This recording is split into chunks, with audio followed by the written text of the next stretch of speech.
प्रशांत किशोर ने जनता दल यूनाइटेड और राष्ट्रीय जनता दल के बारे में ऐसी बात कह दी जिसको सुन करके लोगों का माथा ठनक गया। जी हाँ, प्रशांत किशोर ने कहा कि जनता दल यूनाइटेड और राष्ट्रीय जनता दल के जो सर्वे हैं जिन्होंने जाति जनगणना कराई है उसमें अति पिछड़ों की आबादी 35% आई है।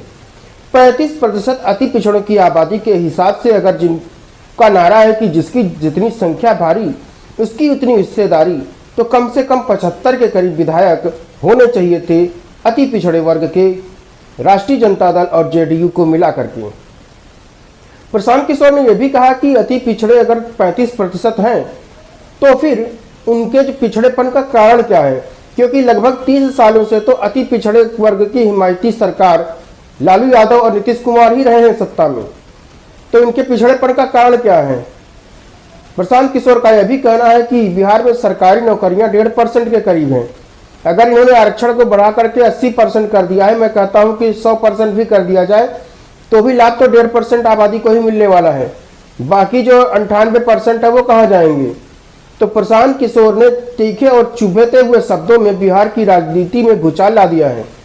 हालांकि प्रशांत किशोर के इस बयान के बाद नीतीश कुमार ने ऐलान किया है कि अति पिछड़े वर्ग के जितने भी लोग हैं उनको 2 लाख रुपए लोन दिया जाएगा ताकि वो अपना कारोबार शुरू कर सकें।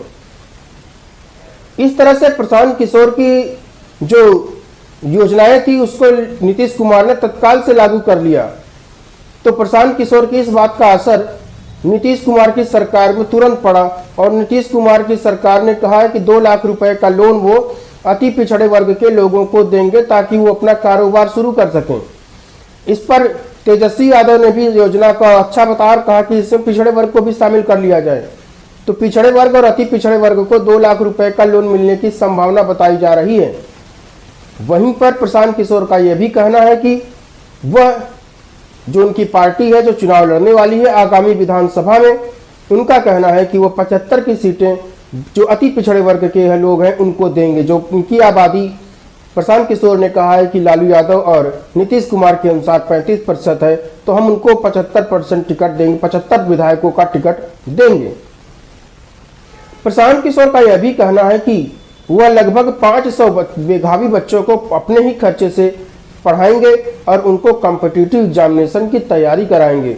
उन्होंने कहा कि अभी भी हम कई मेधावी छात्राओं को पढ़ा रहे हैं और उनको अपने खर्चे से पढ़ा रहे हैं, जिसका रिजल्ट बहुत ही अच्छा आया हुआ है और वो बेहतर परफॉर्मेंस कर रहे हैं।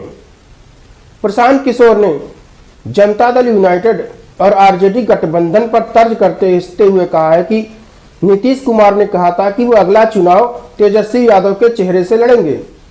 तो अगर तेजस्वी यादव को उनको मुख्यमंत्री बनाना ही है तो नीतीश कुमार को अब चाहिए कि वो त्यागपत्र दे दें और तेजस्वी यादव को अपनी परफॉर्मेंस दिखाने का मौका दें। जनता भी तेजस्वी यादव को देख ले कि किस तरह से वो मुख्यमंत्री के रूप में काम करते हैं। प्रशांत किशोर का यह कहना कि जनता दल यूनाइटेड के नीतीश कुमार जी को चाहिए कि वो तेजस्वी यादव को मुख्यमंत्री बनाए, कहीं न कहीं से यह इशारा करता है कि नीतीश कुमार ने कहा था कि अगला चुनाव वह तेजस्वी यादव के चेहरे पर लड़ेंगे। तो प्रशांत किशोर ने इसमें आगे जोड़ते हुए कहा कि अगर तेजस्वी यादव के चेहरे पर ही उनको चुनाव लड़ना है तो तेजस्वी यादव को मुख्यमंत्री बना देना चाहिए, ताकि जो आने वाले लगभग 3 साल हैं तो उसमें जनता जान जाए कि तेजस्वी यादव कैसे मुख्यमंत्री साबित होंगे। प्रशांत किशोर ने यह भी कहा कि अगर कोई नीतीश कुमार के चेहरे पर अगर मुख्यमंत्री का चुनाव लड़ करके देखेगा तो सरतिया हार जाएगा। उन्होंने भारतीय जनता पार्टी को भी चेता दिया कि अगर भारतीय जनता पार्टी भी अगर नीतीश कुमार को मुख्यमंत्री का चेहरा बना करके चुनाव लड़ेगी तो भारतीय जनता पार्टी भी चुनाव हार जाएगी। इस तरह से प्रशांत कुमार ने धीरे से इशारा कर दिया कि नीतीश कुमार अब अछूत साबित हो गए हैं भारतीय जनता पार्टी और जनता दल यूनाइटेड के लिए। वहीं तेजस्वी यादव के बारे में बोलते हुए प्रशांत किशोर ने कहा कि तेजस्वी यादव कि अगर अकेले चुनाव लड़ते हैं तो अब की उनके जीतने की संभावना काफी ज्यादा है, क्योंकि सबसे बड़ी पार्टी तो वही है। अगर गठबंधन के शर्तों के हिसाब से देखा जाए तो तेजस्वी यादव को ही मुख्यमंत्री बनाना चाहिए, क्योंकि जनता की नजर में तो पहली पसंद वही है। इस पर नीतीश कुमार का कोई बयान अभी तक नहीं आया है। हालांकि तेजस्वी यादव मुख्यमंत्री पद पर के लेकर के ही संतुष्ट नजर आते हैं। लेकिन फिर भी सबसे बड़ी पार्टी होने के नाते उनको मुख्यमंत्री बनना चाहिए, ऐसा प्रशांत किशोर का कहना है। वहीं प्रशांत किशोर ने यह भी कहा है कि उनको परफॉर्मेंस दिखाने का मौका दिया जाना चाहिए। प्रशांत किशोर ने चेतावनी देते हुए कहा है कि अगर नीतीश कुमार के नेतृत्व में लोकसभा चुनाव लड़ेगी अगर, तो नीतीश कुमार को 5 सीटों से भी कम में संतोष करना पड़ सकता है। जी हां, प्रशांत किशोर का बड़ा बयान है कि अगर नीतीश कुमार के चेहरे पर जो जनता दल यूनाइटेड, कांग्रेस और आरजेडी है यानी इंडिया ब्लॉक की पार्टियां हैं वो लड़ेंगी तो कुल मिलाकर के बिहार में 5 सीटें ही नीतीश कुमार की पार्टी को मिल पाएंगी। प्रशांत किशोर के इस बयान को देखने के बाद नीतीश कुमार की पार्टी में हड़कंप मच गया है। वहीं आरजेडी के लोगों ने भी कहा है कि वह नीतीश कुमार को साथ में लेकर के चलने की कोशिश करेंगे। आपको बता दें कि इंडिया ब्लॉक में इन दिनों 17-17-4 का फार्मूला चल रहा है, जिसमें 17 सीटें आरजेडी, 17 सीटें जेडीयू और 4 सीटें कांग्रेस के लिए आरक्षित की जा रही हैं। इस तरह से 17 में से अगर 12 सीटें हार जाएगी नीतीश कुमार की पार्टी तो बचेंगे मात्र 5 सांसद। अभी 5 सांसद को लेकर के नीतीश कुमार का प्रधानमंत्री बनने का सपना तो मुंगेरी लाल के हसीन सपने जैसा ही साबित होने वाला है। प्रधानमंत्री बनने का सपना पाले हुए नीतीश कुमार ने भारतीय जनता पार्टी को लात मार करके फिर से आरजेडी के साथ हाथ मिलाया था, लेकिन राहुल गांधी की कुटिल चालों ने नीतीश कुमार को पहले तो साइडलाइन किया, उसके बाद नीतीश कुमार को कोई पूछने वाला नहीं बचा तो उन्होंने हो हल्ला मचाया तो उन्हें संयोजक का पद ममता बनर्जी ने धीरे से दिलवा दिया। वहीं कांग्रेस शासित राज्य में आरजेडी और जेडीयू को कांग्रेस पार्टी 1 सीट भी देने को तैयार नहीं है, लेकिन बिहार में कांग्रेस पार्टी ने आसानी के साथ 4 सांसदों की सीट झटक ली है, जिसमें इसके जीतने की भी संभावना बन रही है। तो कुल मिलाकर के इंडी ब्लॉक में राहुल गांधी फायदे में दिख रहे हैं और तेजस्वी यादव और नीतीश कुमार उनके चमचे बनते हुए दिखाई दे रहे हैं।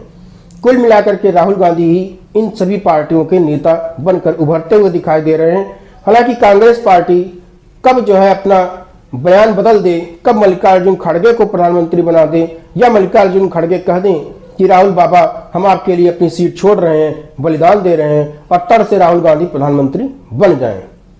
बहरहाल अगर राहुल गांधी प्रधानमंत्री बनते हैं तो देश का एक ऐसा प्रधानमंत्री होगा जो छुट्टी मनाने के लिए विदेश जाएगा और वो भी अनऑफिशियली, यानी कभी थाईलैंड जाएगा, कभी इटली जाएगा, कभी म्यांमार जाएगा, कभी बैंकॉक जाएगा और कभी वियतनाम जाएगा, वो भी जनता के पैसे से छुट्टी मनाने के लिए। क्योंकि नरेंद्र मोदी से लेकर के पिछले जितने प्रधानमंत्री हुए हैं वह जनता के पैसे पर छुट्टी मनाने नहीं गए हैं, उन्होंने कभी छुट्टी नहीं ली, लेकिन डिप्लोमेटिक यात्राएं की हैं। लेकिन राहुल गांधी पहले ऐसे प्रधानमंत्री बन सकते हैं जो छुट्टी लेकर के जनता के पैसे पर जाएंगे और विदेश भ्रमण करके आएंगे, यानी हॉलीडे प्राइम मिनिस्टर के लिए अगर राहुल गांधी प्रधानमंत्री बनते हैं तो जनता को तैयार रहना होगा। वहीं प्रशांत किशोर के बयान ने बिहार में भूचाल ला दिया है।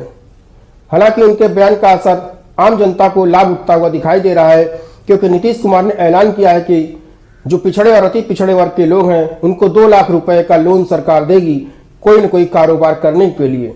यह प्रशांत किशोर के इस बयान पर आधारित है कि लगभग 1.5% सरकारी नौकरियां हैं, 80% आरक्षण करने के बाद भी उनका भला नहीं होने वाला है, क्योंकि 30 साल तक तो नीतीश कुमार और लालू यादव जैसे पिछड़े और अति पिछड़े की बात करने वालों की ही सरकार रही है।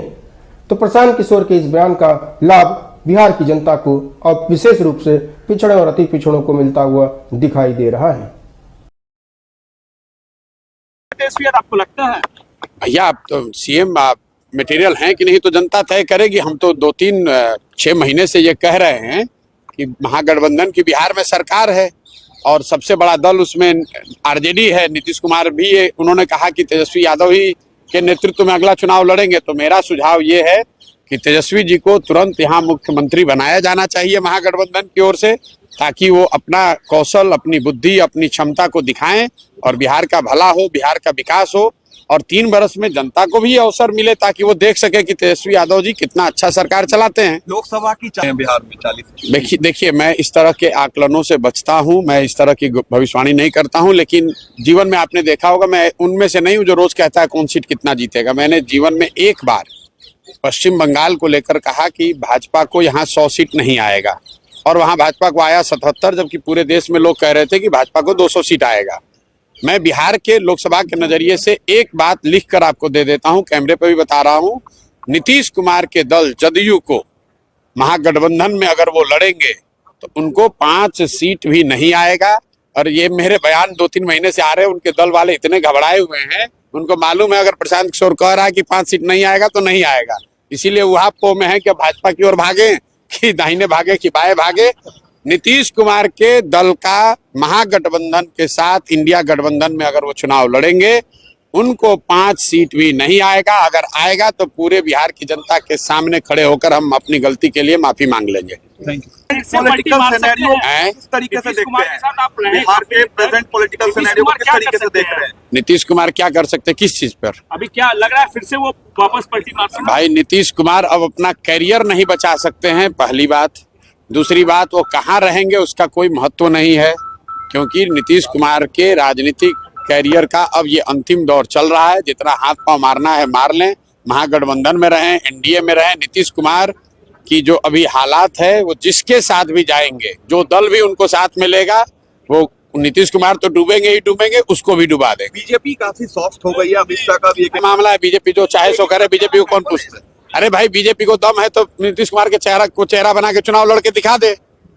बीजेपी वालों को अगर दम है तो घोषणा करें कि अगला मुख्यमंत्री नीतीश कुमार होंगे और चुनाव लड़के देख ले, कटिया खड़ी हो जाएगी। आपने ममता जी के भी साथ कंटेस्ट करेंगे तो इंडिया ब्लॉक में आप सीट शेयरिंग किस तरीके से देखेंगे? भाई ये मेरा विषय नहीं है, मैंने सिर्फ ममता बनर्जी के साथ नहीं काम किया है। इंडिया ब्लॉक में जितने मुख्यमंत्री बैठते हैं, चाहे वो केजरीवाल हैं, स्टालिन हैं, उद्धव ठाकरे हैं, दीदी हैं, सबके साथ मैंने काम किया है। लेकिन ये काम मैं पहले करता था, अब तो मैं काम करता नहीं हूँ।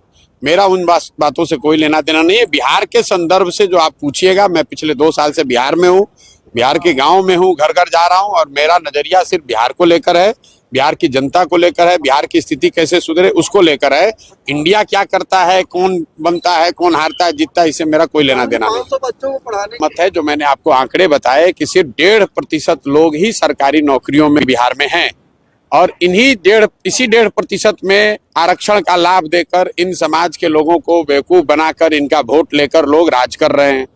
आप ये बताइए कि अगर 98.5% आदमी सरकारी नौकरी में है ही नहीं, तो उसको आरक्षण अगर आप लागू भी कर दें 100% तो भी क्या लाभ होगा?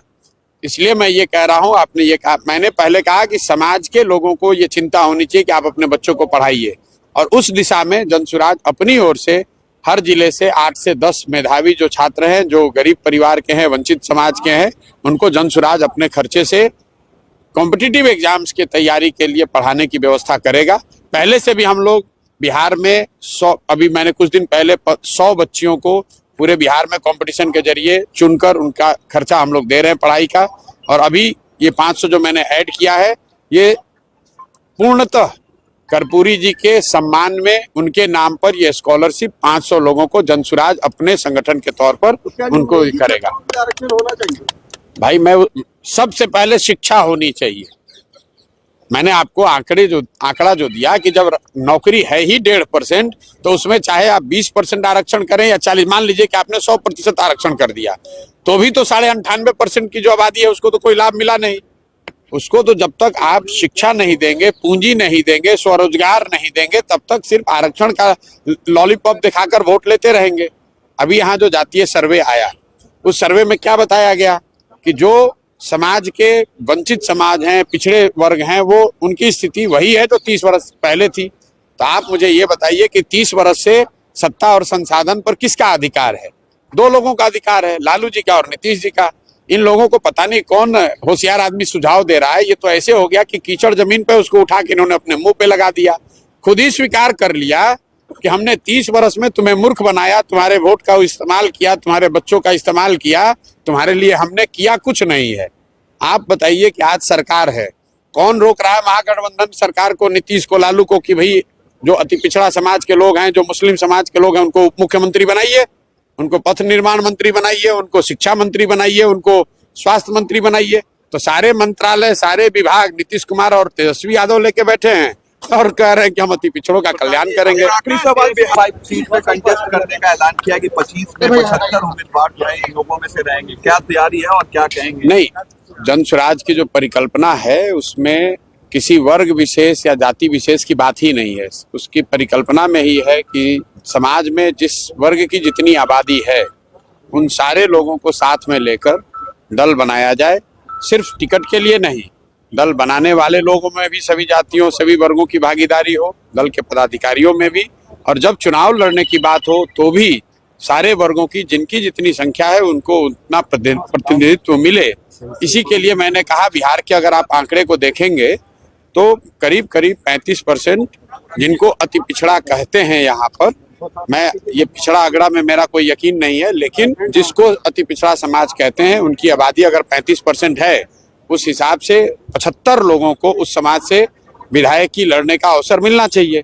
और आज तक पिछले 30-40 वर्षों से जो लोग भी अगड़े पिछड़े की राजनीति कर रहे हैं, उनमें से किसी दल ने आज तक इसका आधा प्रतिनिधित्व भी उनको नहीं दिया है। तो मैंने ये आज जो घोषणा की है, ये आज की घोषणा नहीं की है, तो गांव-गांव जाकर बता रहे हैं कि अगर आपकी जनसंख्या 35% है तो आपके समाज के 75 लोग अगले विधानसभा में जन स्वराज के प्लेटफॉर्म से चुनाव लड़ेंगे। इसमें कहीं कोई दो मत नहीं है। और सिर्फ टिकट देने की बात नहीं है, उन लोगों को चयन करेंगे, उनको प्रशिक्षित करेंगे और उनको